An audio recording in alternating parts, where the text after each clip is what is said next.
Bullshit.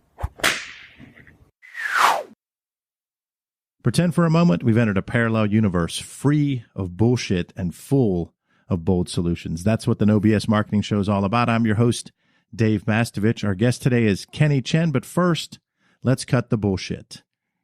If a company learns about a problem with a product or service, should they quickly disclose it or wait?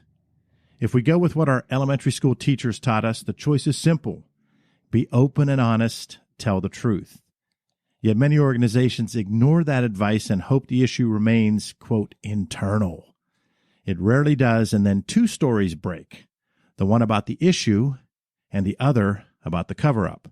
I've talked about this for years and helped clients through crises with a transparent messaging approach. But don't take my word for it. Professors Anne-Sophie Clays, Verilyn Clubberty, and Mario Pandelaire conducted research on how companies handle issues and the fallout from various approaches. And let me just say, the toughest part of the show will be me getting those three names out. They did the research on how companies handle issues and the fallout from various approaches. The findings show companies fare worse when the press exposes problems before they do. During their research, they gave three well-known examples. One, the culture of secrecy at blood testing startup Theranos, BP waiting to reveal the facts about the oil spill until it had become unstoppable, Volkswagen's CEO remaining silent about the company's cheating on emission standards for over a year.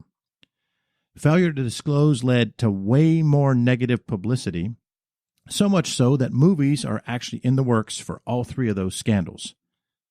Another interesting finding revolves around an alternative approach the professors call stealing thunder, by self-disclosing crises and issues before the media gets the story. Incidentally, that alternative approach has worked well for me for decades. Past studies showed stealing thunder increased the credibility of organizational spokespersons and made organizations seem more reliable. The latest study revealed another point. Self-disclosing of a crisis is more effective because old news is considered no news. Individuals perceive follow-up news stories as old news and pay less attention to them. The stealing thunder approach reduces consumers' attention to negative publicity and reduces the level of reputation damage for companies. When an organization faces a crisis, one instinct might be to hide it and hope the issue goes away. The research, new and old, supports what our elementary school teachers taught us. Tell the truth and take the stealing thunder approach to limit the attention paid to the issue. The No BS Show is brought to you by Audible.com. Get a free audiobook download and 30-day free trial at audibletrial.com/NoBS. Try a book like Persuasion, Channeling Attention for Change by Robert Cialdini.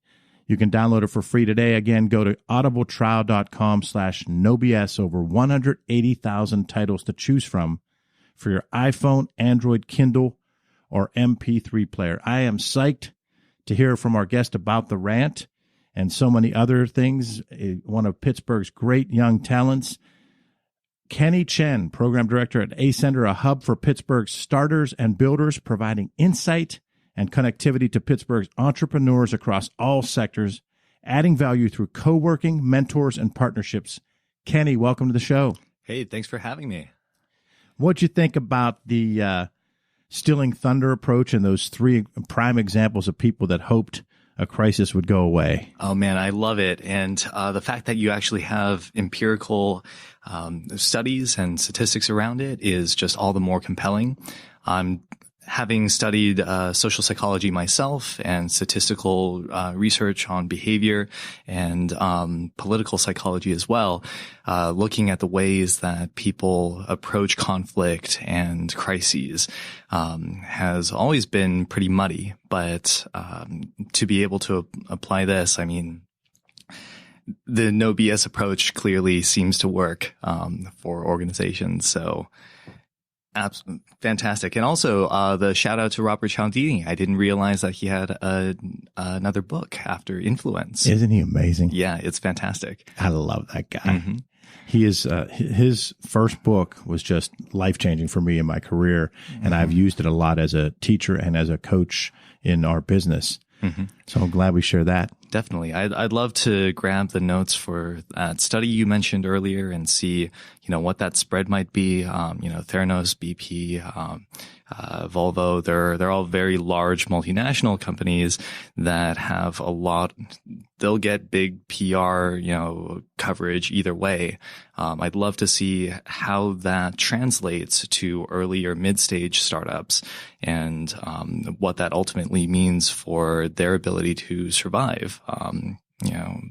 Bad press, a recall, that kind of a thing. Those margins can be the difference between, closing up shop or continuing. So I think that from the startup standpoint, I think you actually have, this is going to sound crazy, but I think you have a huge advantage when you make a mistake, because mistakes are inevitable, because you're smaller, to play with that more and to make the messaging more no BS, and to maybe almost make that your calling card that, hey, this startup had this really bad thing happen, but look how they handled it. I think it's actually a bigger opportunity and much easier because you're not set in your ways. When you are a BP, you've got all these people that are saying, no, just this happened in 79 and we didn't get in trouble.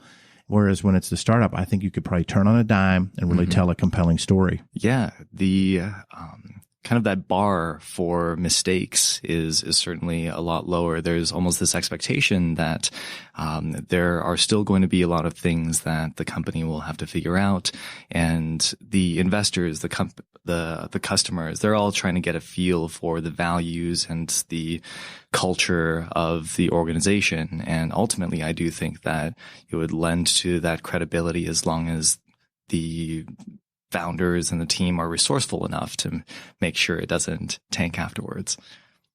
Kenny, I'm really excited to hear from you because I've heard about you for a little while now, and Suzanne and Sarah have talked about, well, we got to get him on the show, and then researching for the show, so many cool things that you have done already and the cool things that you're going to continue to do and you have underway. So I just want to jump right into it. Talk to us about you, how you got to this point, what all you have done, what you're doing, your background education-wise, all that stuff. Sure. I'll try to keep this one short, but no, actually don't. And I have to tell you, most guests try to keep up with my loudness. You're soft-spoken. Just get a little closer to that mic. All right, sure thing. There you go. See, because I'm loud and a lot of other guests have been loud. We got to make sure we keep you close to the mic because our listeners want to hear this. Great, we'll do that. So I was born in Wisconsin, raised in Las Vegas, spent my first 18 years there, and went off to UC Berkeley afterwards to study social psychology. As a kid, I was the kind that was always interested in everything. I was kind of weird, so I didn't have a whole lot of friends, and spent more of my time just learning, reading books, playing chess, doing like math and science competitions and those kinds of things. And my parents, they were Taiwanese American immigrants who came to the U.S. for school and decided to stick around. Dad's in real estate, mom's in education. And they created a really good environment for me to pursue all the things that I was interested in. And by the time I went off to college, I had no idea what I wanted to do, since I was interested in literally everything.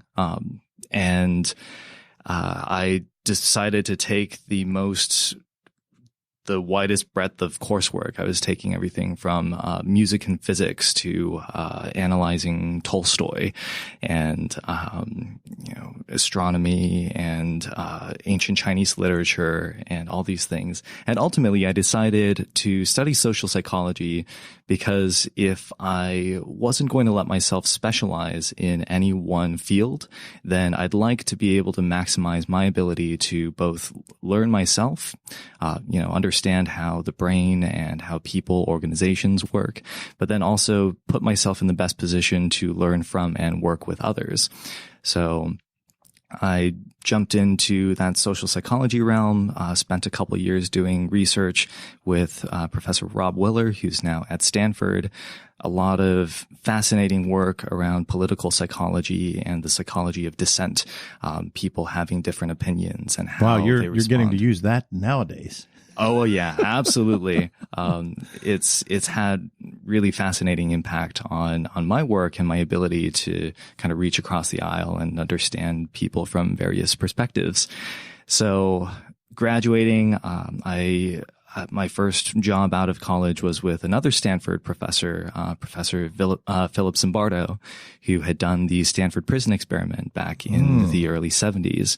And he was, for more than 40 years, the foremost expert on human evil kind of around the world, understanding how either war contexts or conflict between opposing groups, how that can breed violence and those kinds of things. And he wanted to turn that around and find a way to, instead of using social situations to make normal people to make good people do bad things, which often is the case, how can we use social situations to make ordinary people do extraordinary things on a regular basis, feel emboldened to take action and do the right thing and fight for causes that are greater than, their own self-interest.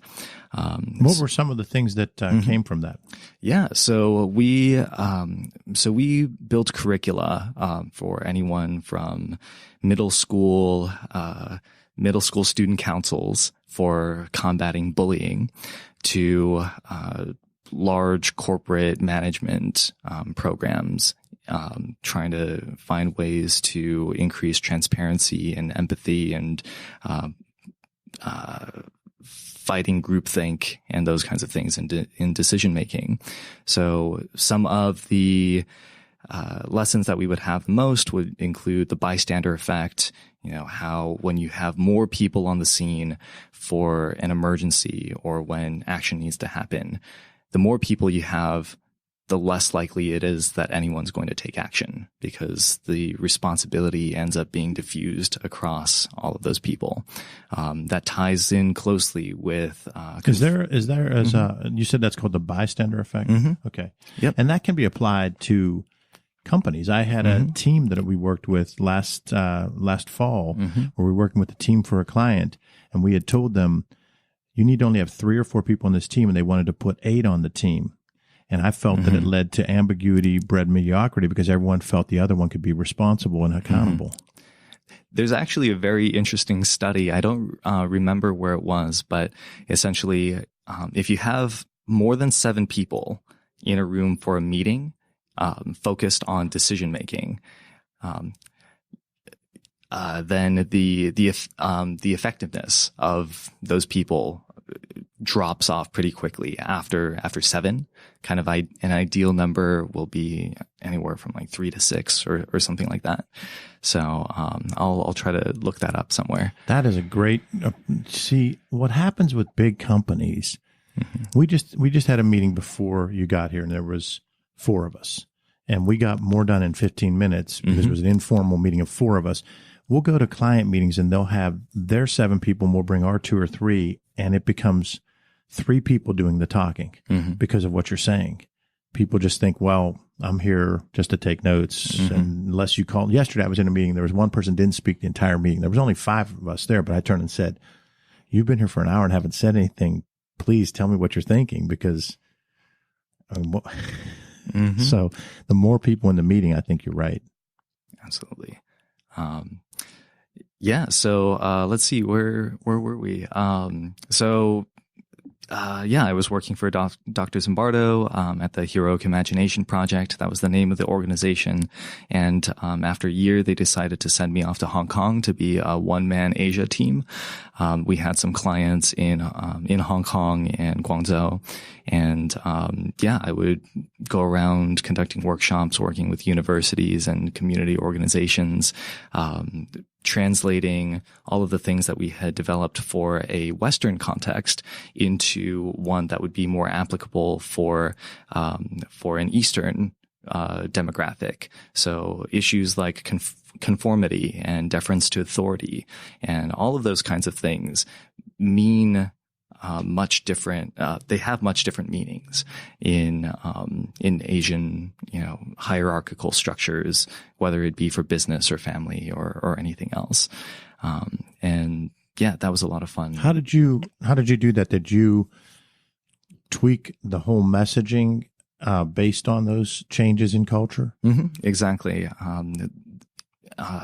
And I had partners on the ground that I would bounce ideas off of. We would translate things into Chinese, and a lot of it was just finding different approaches and kind of toggling the levels for how to approach certain subjects. So, say in the U.S., where we value freedom, independence, those kinds of things, conformity can be seen as this pretty negative construct that we all want to avoid, and that kind of a thing. In Hong Kong, for example, that message doesn't quite stick, or at least it becomes more of one of how do you use conformity and unity in a positive, proactive way, and just avoid having that undermine your ability to think and work effectively. That's interesting. I mean, I'm just picturing how much work that was on your part to be able to break down each of those things that you had learned through all your research and then kind of tweak it to make sure you could cross-culturally do it. Yeah, we have over 100 years of essentially psychology research that we have to draw on. But a lot of it is just buried in these academic papers or these long tomes of almost philosophical ramblings of people.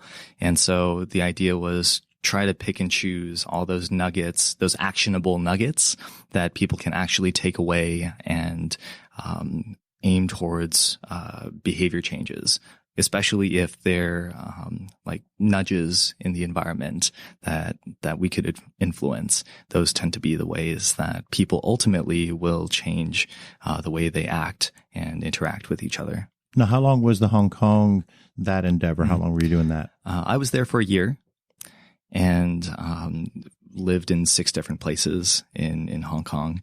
And after a year, I decided to, in the midst of that, there was a program that I knew I wanted to do back in the U.S. And was always looking for the right time to do that. And this was the Coro Fellowship in Public Affairs. And that's what ultimately brought me to Pittsburgh. So I was having a great time with the Heroic Imagination Project, but it felt like time for a change. And I got into this Coro Fellowship program. It's just one of several different programs that exist under a broader Coro umbrella. And the fellowship is this 9-month kind of rotation program. In Pittsburgh, you get 4 rotations of about 2 months each at a series of different organizations. Mine, I kind of bundled them together. So my first 2 were with Hôpital Albert Schweitzer, Haiti. So a hospital in Haiti that's been around for the past 60 years and was created by the Mellon family.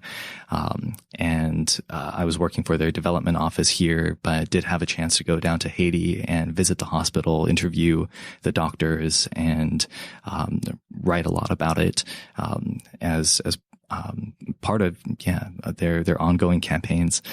And the second half of my fellowship was with the city of Pittsburgh. I had reached out to them when I heard about their open data policies and that open data research resource center that had been built. And I was pretty involved in some open data communities in Hong Kong and Taiwan when I would travel back and forth, and spent those 4 months or so, helping them build and finalize various components of that data infrastructure and populating the first, I think, 167 data sets that we uploaded onto there.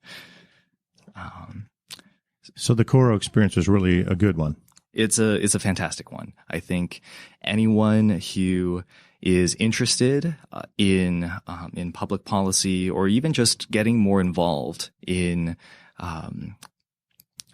policy related issues, not even to even be deterred by the word policy. It's just like, what is going on in your city? And how does that connect to everything else that's happening on a state, nationwide, and perhaps global level?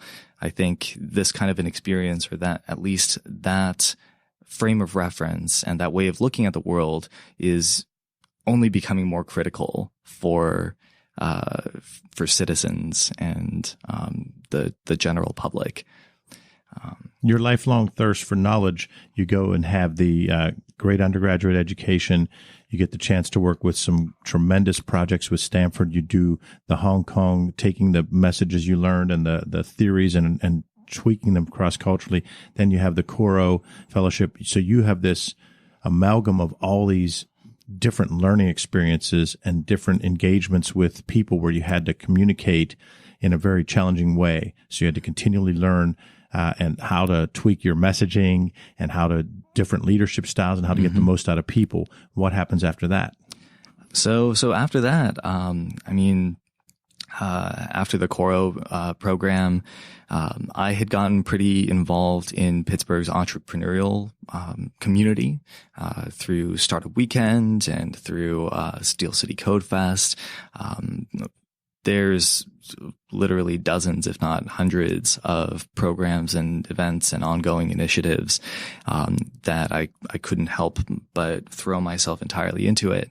And for me, this whole path had been kind of strategic in terms of gaining as much cross-sector experience as I could have. I think my career has been defined by aiming for cross-sector collaboration and building proficiency in those various languages that people speak across sectors. I mean, nonprofits and businesses have entirely different vocabulary and understanding of what certain terminologies and priorities might mean. Same goes for the public sector and education, research, media, etc. And so, for me, that path so far had been, I guess, education, research. I spent a bit of time working for the federal government, then did nonprofits, came back for local government. And the final piece for me was that entrepreneurial side.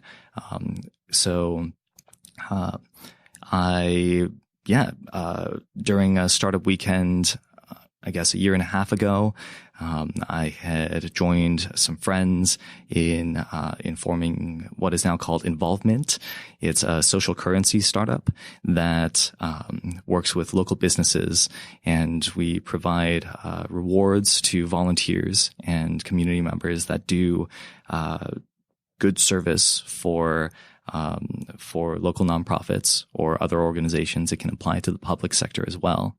And so anytime somebody volunteers for an hour and creates some kind of data or documentation around that impact, we deliver for them a time credit that they can then exchange for, say, free cover at a jazz show, or a cup of coffee, a free loaf of bread from a bakery. Typically things that have low marginal costs for the business themselves, extra seats, all of those kinds of things, but in a way that can really benefit like their PR visibility side of things and solidify that connection that they have with their surrounding community. So I was working on that for a while. A lot of parallel initiatives for ongoing startup weekends. I was running social innovation meetups and networking events and those kinds of things. And eventually, Ascender, which at the time was still called Thrill Mill, reached out. And their value proposition to me was essentially like, hey, we've seen you going around and doing all these things. How would you like to actually be paid for it? And to have a base and an organization to build that around, and resources like at your disposal. And so that was this program director position with Thrill Mill, which was really a matter of bringing together communities and offering resources and opportunities for entrepreneurs around the area.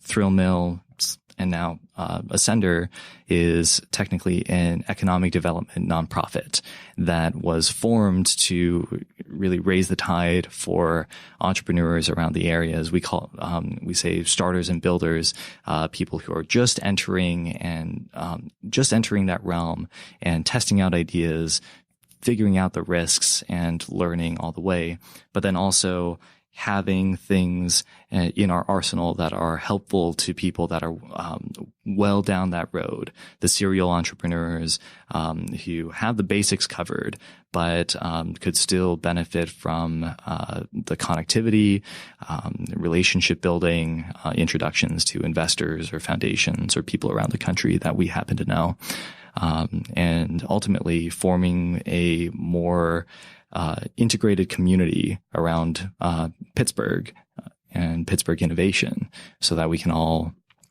achieve our collective goal, our individual and collective goals more effectively.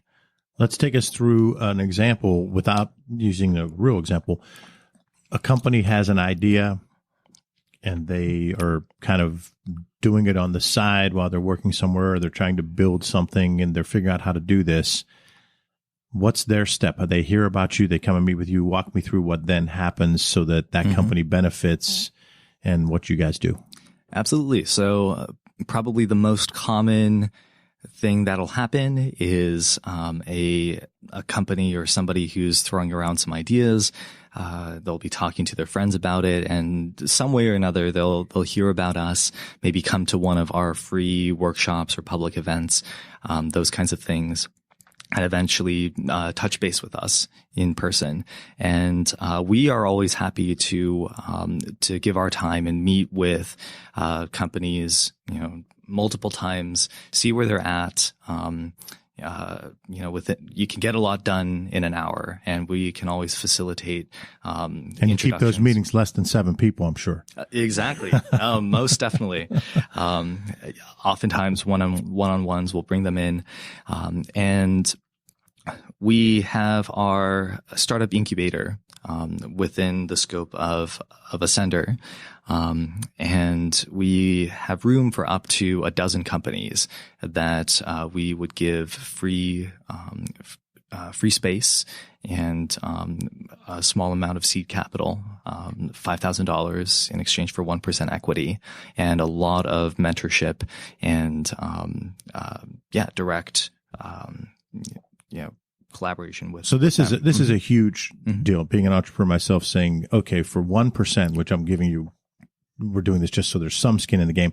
I'm getting some cash, some space, and a ton of people that are going to help me with ideas. So how are you getting the word out? Because I think this is awesome.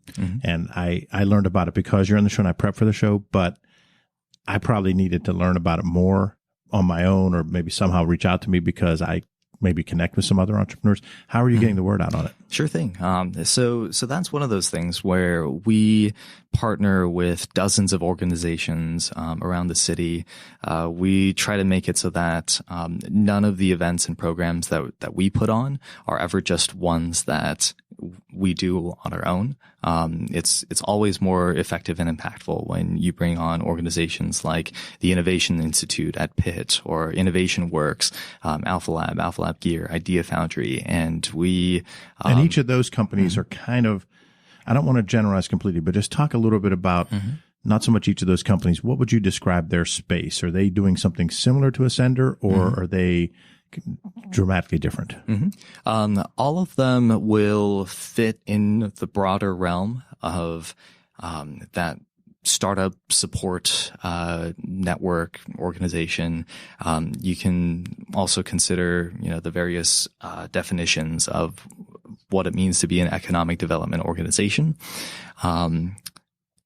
Alpha Lab Gear, that Innovation Works side of it, that's state funded, and is the goal is to build profitable, sustainable companies. Whereas Idea Foundry is, it takes that economic development mission more more at its core, and they'll look at various. Each of them takes on kind of a different slice of the pie, and there is certainly overlap between them. The Innovation Institute at Pitt is mostly focused on the students, in parallel with, say, Project Olympus at CMU. For us at Ascender, the gap that we were trying to fill was for early stage entrepreneurs, which includes students that are leaving those university programs, but don't necessarily have the capital or the revenue flow to afford an office, and may not have the team or be at the stage of development where it would make sense for them to invest all of that time and energy into something separate. But yeah, to be that kind of a landing point for people where they need it. And currently, those kinds of spaces, incubators as opposed to accelerators, ones where people can park for a longer amount of time, those are still pretty limited in Pittsburgh, though we are seeing a good uptick in the number of people and organizations that are looking at providing those kinds of services. Hear more of my interview with Kenny Chen on part 2 of the No BS Marketing Show.